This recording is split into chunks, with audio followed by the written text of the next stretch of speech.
Continue the topic as there was a technical issue. I had to stop the video, but I'll continue from here again. So, a scalar such as x is just a name for a single quantity. So, x we have denoted in small value, but when I want to describe a vector value, I have written bold n is equal to 3 upon it's not 3 upon 4, it's 3 4, and it's in a matrix form, and which is called as a column in vector.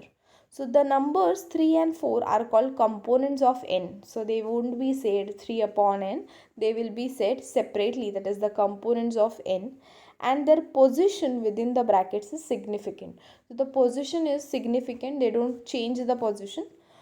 A row vector, now this was a column vector. When we talk about a row vector, it will be 3 and 4, where the superscript t reminds us of the transposition. So if it is a changing of values through a column to a row, then it will be written with the t, that is t for transposition. Now after that, the next topic is graphical representation of vectors. How do you apply vector graphic, or how do you represent it? Because vectors have encode direction as well as magnitude, they have directions, variable directions as well as magnitude. An arrow could be used to indicate direction and a number to specify magnitude. So both values will be there, that is the magnitude which they are carrying, for that they will specify the number of magnitude as well as the direction in which they are, and that direction can be shown through arrows. Such a scheme is often used in weather maps. So you might have seen weather maps.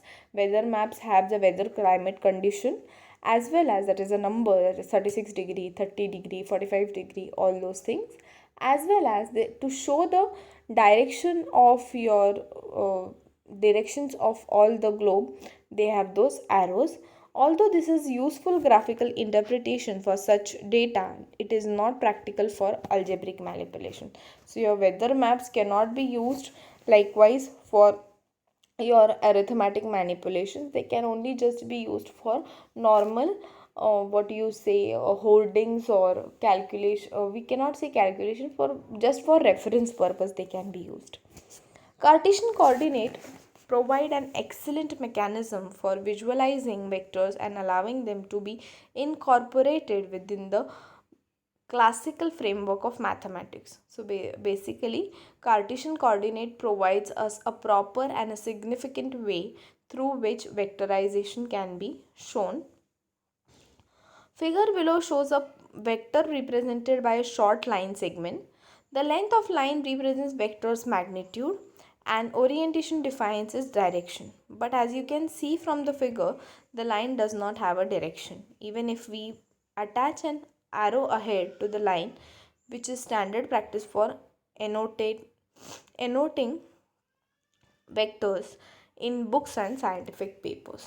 So basically, if you can see, this is a vector represented on a matrix or a graph. So when they denote it on the graph, what they have said is the length of the line represents the vector's magnitude. To check the magnitude exact value, they have that line, and the orientation defines its direction. Orientation means they have scaled the value, all the coordinates, and that is called as the direction in which it is going to move. But as you can see, the figure does not has a arrow, that is, it does not has a direction in which it can move, the first one.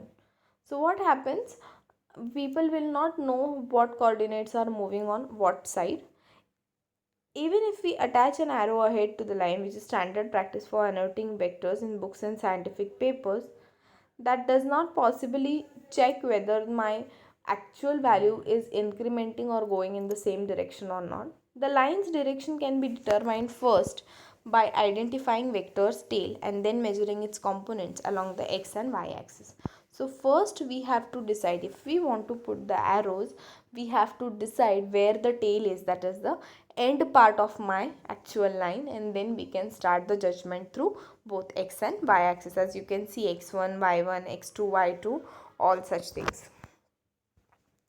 For example, in figure above, vector r has its tail defined by x1, y1. So vector r here has defined its tail on x1, y1, if you can see. And next is